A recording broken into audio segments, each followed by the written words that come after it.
Positive রক্তধারী ছেলেরা যদি negative রক্তধারী মেয়েকে বিয়ে করে, বিয়ের পরে প্রথম সন্তানে কোনো সমস্যা হবে না, দ্বিতীয় সন্তান থেকে তার দেখবেন যে ইরাইথ্রোব্লাস্টোসিস ফিটালিস নামে একটা রোগ হবে বাচ্চার, ভয়ঙ্কর রোগ। পজিটিভ রক্তধারী কারা কারা আছেন? পজিটিভ রক্তধারী মানে এ পজিটিভ, বি পজিটিভ, অলমোস্ট 95%। এখন আপনাদেরকে একটা খবর দেই, নেগেটিভ রক্তধারী যে মেয়েরা আছে পারতপক্ষ চেষ্টা করবে আপনারা তাদেরকে বিয়ে না করার। মানে এটাকে আমি এমনি এমনি বলতেছি, আপনারা তো বিজ্ঞানের ছাত্র না সবাই। পজিটিভ রক্তধারী ছেলেরা যদি নেগেটিভ রক্তধারী মেয়েকে বিয়ে করে, বিয়ের পরে প্রথম সন্তানে কোনো সমস্যা হবে না, দ্বিতীয় সন্তান থেকে তার দেখবেন যে ইরাইথ্রোব্লাস্টোসিস ফিটালিস নামে একটা রোগ হবে বাচ্চার, ভয়ঙ্কর রোগ। হাইড্রোফিটালিস হবে, তার হার্টের মধ্যে পানি জমবে, লাংসে পানি জমবে ওই বাচ্চার, এমন বেশি রক্ত ভাঙা শুরু হবে ওই বাচ্চার, তার জন্ডিসের মাত্রা এত বেড়ে যাবে, ব্রেইনের মধ্যে পর্যন্ত জন্ডিস চলে যাবে। কার্নিকটেরাস বলে, কার্নিকটেরাস, মানসিক ভারসাম্যহীন হয়ে যাবে ওই বাচ্চা, খিঁচুনি দিবে, অজ্ঞান হয়ে যাবে, কমাতে চলে যাবে, মারা পর্যন্ত যায়, এবং ওই বাচ্চার খুব একটা প্রোডাক্টিভিটি থাকবে না। তো এটা থেকে কি মানে যারা বিয়ে করে ফেলছে, ধরেন বিয়ে করে ফেলছে পজিটিভ রক্তধারী ছেলে, নেগেটিভ রক্তধারী মেয়ে, তাহলে তাদের উপায়টা কি? উপায় আছে। ওই দ্বিতীয় বাচ্চা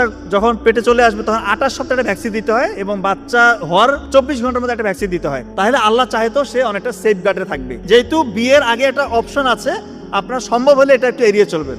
আর নেগেটিভ রক্তধারী যে ছেলেরা আছেন, আপনারা যাকে ইচ্ছা বিয়ে করতে পারেন, কোনো সমস্যা নেই, কোনো সমস্যা নেই। আর অপরদিকে পজিটিভ রক্তধারী যে মেয়েরা আছে তারাও যাকে খুশি বিয়ে করতে পারে, কিন্তু নেগেটিভ রক্তধারী মেয়েদের এই সমস্যা।